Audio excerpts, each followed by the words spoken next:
Assalamualaikum warahmatullahi wabarakatuh. Baik teman-teman mahasiswa, untuk perkuliahan geometri ruang ini, setelah kalian membaca modulnya, yaitu untuk bab keempat, garis tegak lurus bidang.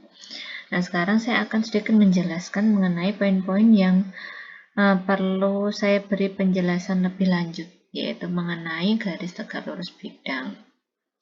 Nah, dari pengertiannya, sebuah garis G dikatakan tegak lurus pada sebuah bidang K. Ya, ini adalah sebuah bidang K. Jika garis G tegak lurus pada semua garis yang terletak pada bidang K. Nah, kalau kalian lihat, silakan lihat pada gambar 4.1 yang A. Di sini kita punya bidang K. Pada bidang K ada tak terhingga banyak garis. Contohnya adalah ada garis A, B, C, D, dan tentu saja ini nanti kalau kita buat garis, itu pasti nanti banyaknya adalah tak terhingga.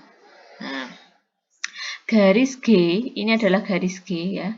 Garis G ini bisa kita katakan tegak lurus pada bidang K jika garis G ini tegak lurus terhadap semua garis-garis yang ada pada bidang K. Jadi kalau kita katakan garis G tegak lurus dengan bidang K, maka garis G tegak lurus pada garis A, pada garis B, pada garis C, pada garis D, sehingga garis G tegak lurus pada bidang K. Nah, di sini ada sifat, ya, di sini ada sifat, yaitu jika sebuah garis G tegak lurus pada dua buah garis yang berpotongan yang terletak pada sebuah bidang K, maka garis G akan tegak lurus pada setiap garis yang terletak pada bidang K itu. Nah, sifat ini kita bisa lihat gambar 4.1 yang sebelah kanan. Nah, di sini pada bidang K, ya, pada bidang K,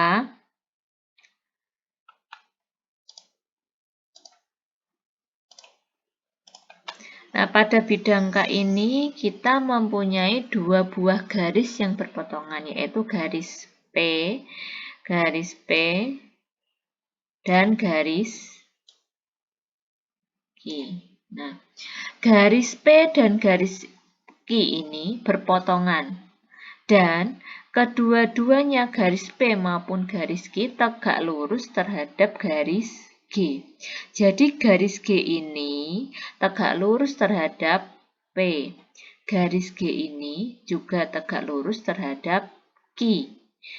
Dan P dan Q ini juga saling berpotongan, sehingga bisa kita katakan bahwa garis G tegak lurus terhadap bidang K. Nah, ini dimaksud dari sifat ini adalah seperti itu. Kemudian kita lihat untuk proyeksi titik dan garis pada bidang. Untuk pengertiannya, proyeksi titik A terhadap bidang H adalah titik kaki garis tegak lurus yang ditarik dari titik A pada bidang H. Jadi awalnya kita hanya punya titik A, kita awalnya punya titik A dan bidang H. Kemudian kita akan mencari proyeksi dari titik A terhadap bidang H ini. Jadi yang perlu kita lakukan adalah dari titik A ini kita buat garis yang tegak lurus dan tegak lurus terhadap bidang H. Jadi dari titik A ini kita buat garis yaitu A1, di mana A1 terletak pada bidang H dan A1 tegak lurus terhadap bidang H. Nah, itu adalah proyeksi. Nah, sebenarnya kalau proyeksi itu ada yang cara mudahnya adalah kita ibaratkan nanti ada sebuah center di sini. Jadi, ibaratkan di sini adalah sebuah center. Ketika di sini ini adalah center,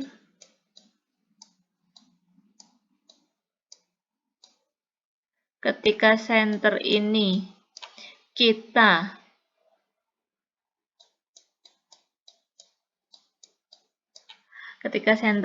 kita nyalakan pada titik A, maka bayangan titik A ini adalah di A1. Nah, sebenarnya cara untuk melihat proyeksi adalah seperti itu, cara mudah untuk memahami proyeksi. Ya, ibaratkan di sini ada center yang menyala dan titik A ini adalah sebuah titik, kemudian kita beri center di sini, maka bayangan A pada bidang H adalah ada pada A1. Nah, itu adalah cara lain cara kita untuk memahami istilah proyeksi.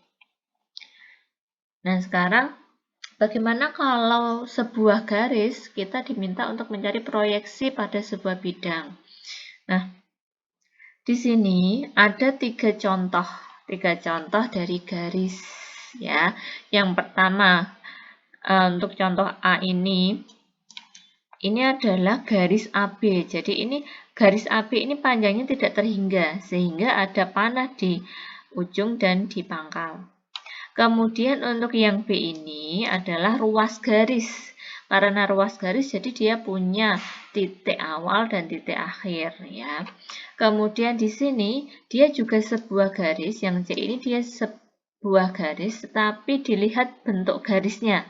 Ini berbeda dengan yang B. Kalau yang B ini dia horizontal ya, kemudian yang C ini dia vertikal. Oke, kita lihat yang A dulu. Di sini kita akan membuat proyeksi dari garis AB pada bidang K. Nah, sebenarnya untuk membayangkan sama dengan tadi, yaitu kita bayangkan di sini ada sebuah center. Nah, di sini ada sebuah center di sini. Nah, ketika ada center di sini, maka kita lihat bayangannya pasti nanti adalah sebuah garis juga. Nah, untuk mencarinya, kita ambil semua titik yang ada pada garis AB. Setiap titik pada garis AB ini kita cari proyeksinya, maka akan menghasilkan bayangan-bayangan dari titik yang kita ambil pada AB. Sehingga bayangan-bayangan tadi kemudian kita hubungkan sehingga akan membuat sebuah garis. Jadi proyeksi garis AB di sini adalah garis A1 dan B1. Itu bagi proyeksi garis yang tidak berujung. Nah, sekarang untuk yang kedua, di sini adalah proyeksi dari sebuah ruas garis. Namanya saja ruas garis berarti ada titik awal dan titik akhir. Nah, yang harus kita lakukan jika kita diminta untuk mencari proyeksinya adalah kita ambil titik awal, kita ambil titik akhir. Titik awal kita cari proyeksinya, yaitu kita menarik garis A1, di mana A1 ini tegak lurus terhadap bidang K. Jadi proyeksi A-nya adalah A1. Proyeksi B-nya adalah B1. Sehingga proyeksi dari AB terhadap bidang K adalah A1 dan B1. Nah, sekarang yang C. Di sini letaknya berbeda. Ya, garis AB-nya dia vertikal ke atas. Nah, ini dia vertikal ke atas. Untuk itu, karena dia ruas garis, tetap kita lihat titik yang awal dan akhir. Ternyata dari titik awal kita proyeksikan hasilnya adalah A1, titik B kita proyeksikan adalah B1. Ternyata hasilnya adalah A1 sama dengan B1, sehingga proyeksinya AB di sini adalah sebuah titik. Baik, terima kasih atas perhatiannya. Wassalamualaikum warahmatullahi wabarakatuh.